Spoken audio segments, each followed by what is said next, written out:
Hello guys, before we go to this video, I would like to thank you for the 60,000 subscribers here on the channel. You are amazing!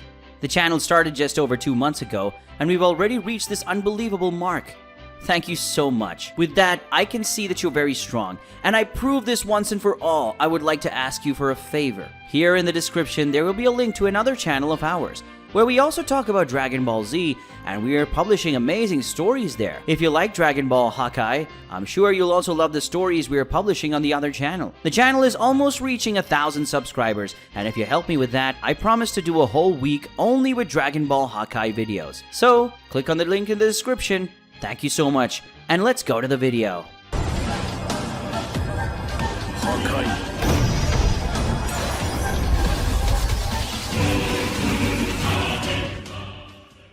Previously on Dragon Ball Hakai, after Earth is invaded by an enemy army, Gohan and Piccolo decide to begin rigorous training. The training rule forbade them to use any energy attacks or transformations, and also to destroy things around. The objective of this training is to control their physical strength and improve their martial arts skills. However, during training, they are called by Dende to the Celestial Platform. The Earth Warriors were gathered on the platform by Dende at the request of the Supreme Kai, who told them that a group of powerful enemies were coming, but they actually arrived. The enemies are the Elite 16, a group of elite soldiers from the Celestial Mage's army. The 16 invaders split into 5 groups. Each group went in a different direction. One of these groups arrived at Master Roshi's house.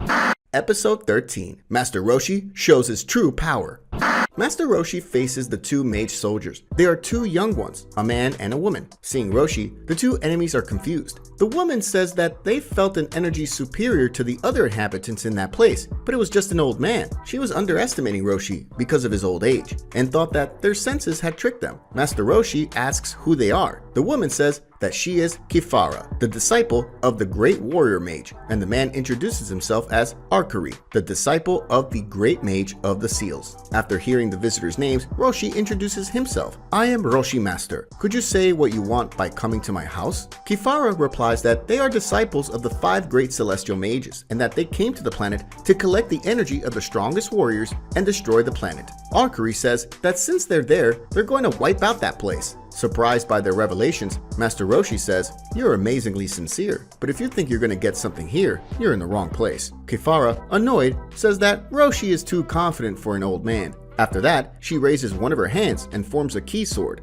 Roshi, not liking that attitude, says, "What a rude young ones, breaking into an old man's house to do bad things. I'll have to teach you manners." Roshi raises his staff and takes his fighting stance, but at that moment, they start laughing at Roshi, and Kifara says that he must be an old crazy. Kifara leaps towards Master Roshi to pierce him with the key sword, but Roshi skillfully deflects her hand with the staff and hits it with a blow in the middle of the face that sends Kifara off the island into the sea. Arcari is very surprised by this. "What's going on? How did you do that, old man?" Kifara quickly emerged from the water and returned to the island. Very angry, she calls Roshi a decrepit old man and says that it was luck. The mage warrior attacks Master Roshi again, trying several other attacks, but the old master dodges them all, and when he sees the opportunity, counterattacks with his staff, blows to the legs, abdomen, and chin. In the last attack of the Earthling sequence, the mage is thrown back into the sea. Arcari, shocked, asks, "Hey Kifara, what's going on with you?" Kifara comes out of the sea again, even more irritated. She tells him to shut up and asks why he wasn't doing something.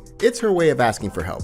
Understanding her signal, Arcari runs across the island, surrounding it. Kifara attacks Roshi again, this time in one of her slashes with her blade. She cuts Roshi's staff in 2, but now she's attacked by both parts of the staff, and again, thrown into the sea. Kifara comes out even angrier, asking how he was doing this, but Roshi explains, "You may be physically better than I am, but you're still very young and lack the experience to fight." Roshi decided to throw his broken staff on the ground, showing that from that moment on, he will use his own fists against those young people. Very angry, Kifara makes a slashing motion in the air, and then the keyblade leaves her hand and goes quickly towards Master Roshi. The elder dodges, but the blade hits his house and completely destroys it. Kifara teases Roshi, asking if he still thinks experience will save him. Arcari flies off the island and warns Kifara that everything is ready. Hearing her comrade's signal, Kifara starts firing several keyblades at Roshi, who starts to dodge in every possible way. In a moment, he ends up stepping on a glowing circle that has appeared under his foot.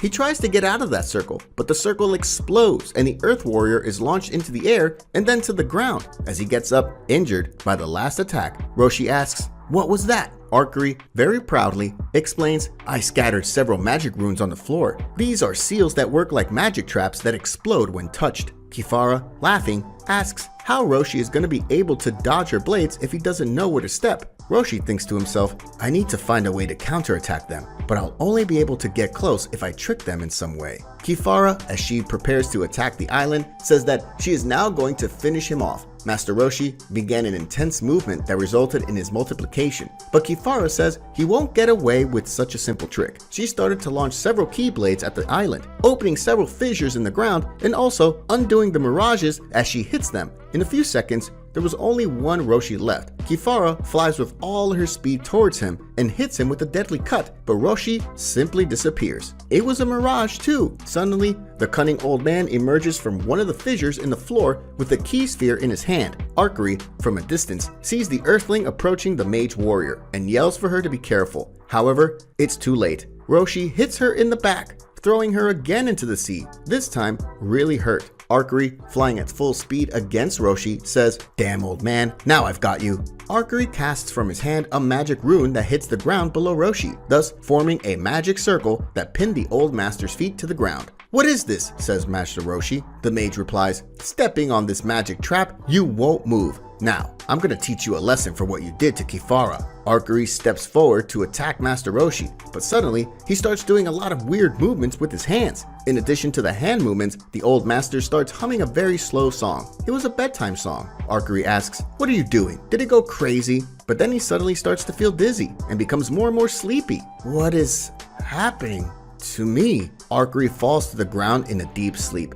and his magic wears off. Relieved, Master Roshi thinks that was close. But then Kifara comes out of the sea extremely furious, cursing Roshi in every possible way. And then she flies at full speed to hit him with a deadly attack. Doing another one of his special techniques, the old master quickly puts his two hands together as if in a prayer, forms a yellow electric aura, and launches it at Kifara, paralyzing, electrocuting her. After a few seconds, Roshi stops the technique and she falls to the ground, stunned by the attack. Roshi says, "You're tougher than I thought. I can't save energy to get this over with." Roshi concentrates his energy, drastically increasing his musculature, which startled Kifara. "Now I'm gonna teach you not to mess with the elders." While concentrating his energy on his hands, Roshi yells, "Kamehameha!" Kifara tries to resist the technique, but fails. The energy wave takes her far and far away, surely defeating her. Roshi returns to his normal form. Seeing the destruction of his house, he thinks dejectedly, "I have to clean up this mess." Roshi receives a call from Dende, who says that someone will pick him up and take him to the celestial platform to explain what was happening. Then, episode 13 ends with Master Roshi showing why he is called the God of Martial Arts, defeating 2 elite soldiers of the 5 great celestial mages. But there are still 14 enemies left on Earth. How will they be defeated? Find out in the next episodes of Dragon Ball Hakai.